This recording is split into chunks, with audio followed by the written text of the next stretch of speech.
26-এর ভোটের আগে উত্তপ্ত কলকাতা রীতিমতো দেখতে পাইছি কিছুদিন আগে ইডির যে রেডকে সামনে রেখে মুখ্যমন্ত্রী মমতা বন্দ্যোপাধ্যায় যাদবপুর থেকে হাজরা মোড় পর্যন্ত প্রতিবাদ মিছিল করে এবং তার পাল্টা আজকে বিজেপির তরফ থেকে মিছিল করা হয় এবং সেখানে শুধুমাত্র ওই মুখ্যমন্ত্রীর যে ভূমিকা বা তৎপরতা নিয়ে প্রশ্ন তোলা হয় বা ইডিনের সময় মুখ্যমন্ত্রী যে তৎপরভাবে যে সবুজ ফাইলটি নিয়েছে সেই ফাইলে কি আছে প্রশ্ন কিন্তু জনগণের মুখে। এছাড়াও গতকাল রাত্রেবেলা বিরোধী দলনেতাকে যেভাবে হেনস্থা করা হয় বা প্রাণঘাতী আক্রমণ করা হয় তারও প্রতিবাদে রাস্তায় নেমে সাধারণ মানুষের সুরক্ষা 26-এর ভোটের আগে কোথাও হতে পারছে সেই নিয়েও কিন্তু প্রশ্ন তুলছেন। ক্যামেরা হিমাদ্রি ব্যানার্জির সঙ্গে সাহিদ চক্রবর্তীর রিপোর্ট, কিষেন প্লাস নিউজ। আমি আমার লড়াই চালিয়ে যাব মমতা ব্যানার্জিকে প্রাক্তন না করা, এই ব্যবস্থার পরিবর্তন করা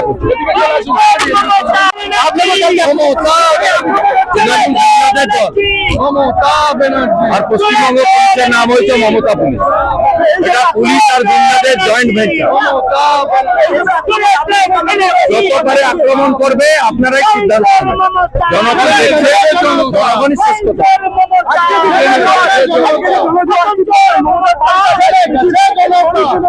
এটা স্বাভাবিক মিছিল, রাজনৈতিক মিছিল, চোরেদের জেলে পড়ার দাবিতে টলিউডের ফিল্ম স্টারদের নিয়ে সার্কাস ছিল, সরকারি মিছিল, প্রাণ ছিল না। এটাতে প্রাণ আছে, উচ্ছ্বাস আছে, আবেগ আছে, সংকল্প আছে, দৃঢ়তা আছে, লক্ষ্য আছে, মমতাকে হারানোর সংকল্প আছে।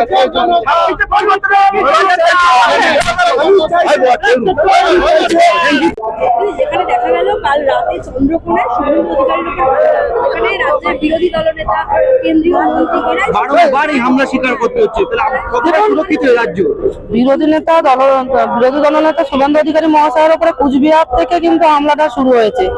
মমতা বন্দ্যোপাধ্যায় ভয় পাচ্ছেন শুভেন্দু অধিকারী মহাশয়কে, যে উনি এই 2026-এ 2400 হাঁটতে হাঁটতে ওনার যে নক্ষরজনক যে রোহিঙ্গা পার্টি দিয়ে, ওনার যে রোহিঙ্গা দল দিয়ে উনি নির্বাচনটা জিতেছেন গণনা কেন্দ্রে চুগলিবাজি করে, উনি 2026-এ সেটা পারবেন না। ওই জন্যই শুভেন্দু তাকে মানে পশ্চিমবঙ্গ থেকে সরিয়ে দেওয়ার চেষ্টা করছে, জীবনে বেঁধে দেওয়ার চেষ্টা করছে। মুখ্যমন্ত্রী চুগলিবাজ তো, চুগলিবাজ না হলে ফাইল চুরি করে পালায় নিজের পার্টির ফাইল। হঠাৎ করে মাঝখানে আমরা দেখেছি ইডি হামলায় ফিরে রাত্রিম থেকে শুরু করে একাধিক তৃণমূল নেতৃত্ব করেছে, তখন এতটা তৎপর মুখ্যমন্ত্রী কি এমন ছিল প্রতীক জৈনের কাছে বা ওই সবুজ ফাইল যাতে মুখ্যমন্ত্রী রাতারাতি তৎপর হয়ে গেল? দেখুন প্রতীক জৈন কে উনি? আইপ্যাড কোনো সরকারি আধিকারিক নয়, অভিষেকের দালাল। আইপ্যাকের কাছে কেন দলের নথি থাকবে? দলের যে এতদিন ধরে উনি যে কার্যক্রম করছেন এবং দলের যে নথি, একটা পার্টির নথি কেন থাকবেন আইপ্যাকের কাছে? বলছেন যে এসআইআর এর কাগজপত্র ছিল, এসআইআর করছেন তো এসআইআর এর তৎপরতা করছেন কে? Election commissioner. তো ওটা কেন মমতা বন্দ্যোপাধ্যায়ের ছেলে অভিষেক বন্দ্যোপাধ্যায় ওই আইপ্যাকের গুলোতে থাকবে কেন? আমাদের কাছে প্রশ্ন, মমতা বন্দ্যোপাধ্যায় যদি সত্য হতো তাহলে মমতা বন্দ্যোপাধ্যায় ফাইল নিয়ে পালাতেন না। এমন ভাবে পালাচ্ছে যেন মনে হচ্ছে যেন ওরা পেছনে শিয়াল কুকুর তারা করেছে। এইরকম পালানো আমরা ভারতবর্ষে দেখিনি, এই পশ্চিমবঙ্গে প্রথম দেখছি মমতা বন্দ্যোপাধ্যায়কে, যাকে আমরা 2011 ভোট দিয়ে আমরা এই পশ্চিমবঙ্গে আমরা নিয়ে এসেছিলাম একজন মহিলা মুখ্যমন্ত্রী করে। একটা মুখ্যমন্ত্রী আমরা অবহেলিত, সে আজকে আমাদের সম্মানের রেট বেঁধে দিচ্ছে, মা বোনদের সম্মানের রেট বেঁধে দিচ্ছে। সে আর কি করতে পারে? এখন নিজের পার্টির কুকীর্তির ফাইল নিয়ে পালাচ্ছে, কালকে দেখো নিজের জীবন নিয়ে ভয়ে পালিয়ে যাচ্ছে। এটার কথা বলছেন তৃণমূলের তরফ থেকে উন্নয়নের পাঁচালি শোনানো হচ্ছে।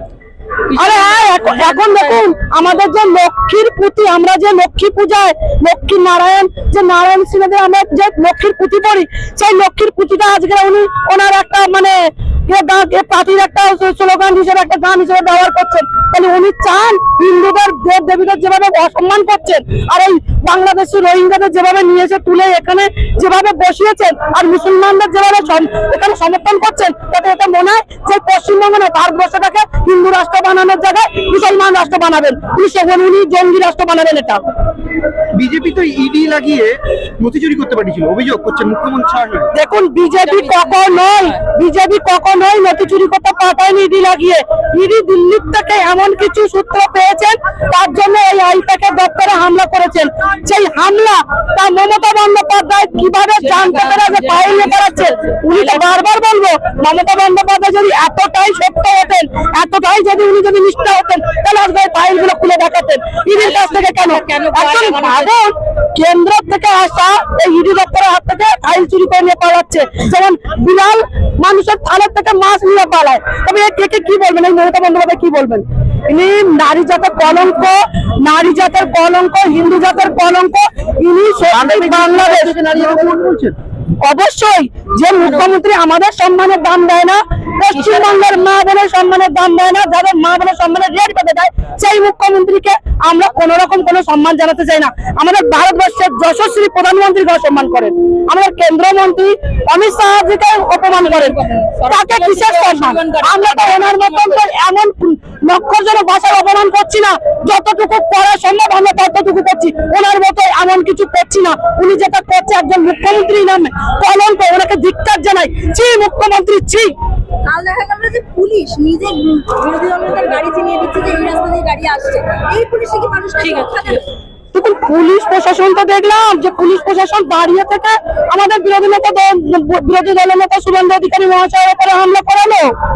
মমতা বন্দ্যোপাধ্যায় ওখান থেকে মানে সাজেশন দিয়ে দিয়েছে, আপনারা ওখানে দাঁড়িয়ে থাকবেন, যখন আসবে শুভেন্দু অধিকারী ঢুকছে এই রোড দিয়ে, আপনারা শুভেন্দু অধিকারীর উপরে জঙ্গিদেরকে দিয়ে হামলা করাবেন এবং উনি যেন জীবনে না বাঁচতে পারে সেটাও করার চেষ্টা করবেন। তাহলে মমতা বন্দ্যোপাধ্যায় কখনোই একজন সরকারি মুখ্যমন্ত্রী, একজন সরকার হিসেবে কেউ মানতেই পারছে না পশ্চিমবঙ্গে। আর আজকের বিরোধী নেতা আমাদের শুভেন্দু অধিকারী মহাশয়ের উপরে এই যে হামলা, শুভেন্দু অধিকারী মহাশয়কে ভয় পাচ্ছেন যে আগামী 26-এ মমতা বন্দ্যোপাধ্যায়কে বাংলাদেশে পাঠাবে। বাংলাদেশের স্লোগান নিয়েছে, এখানে জয় বাংলা বলছেন, যেখানে আমরা ভারত মাতা কি জয় বলি, বন্দে মাতরম বলি, সেই মাটিতে আজকে জয় বাংলা স্লোগান দিচ্ছে। আর এখানকার কিছু মতুয়া সম্প্রদায় আছে যারা বাংলাদেশ থেকে এসেছে, তাদেরকে বারবার বলা হচ্ছে যে এখানে মতুয়া সম্প্রদায় হিন্দু যারা এখানে শরণার্থী, তাদেরকে হিন্দু নাগরিকত্ব দেওয়া হবে। তারপরেও এই নোংরা জঙ্গি এই মতুয়া সম্প্রদায় এরাও তৃণমূলের সাথে মিশে আসবে এইসব নোংরা পরিকল্পনা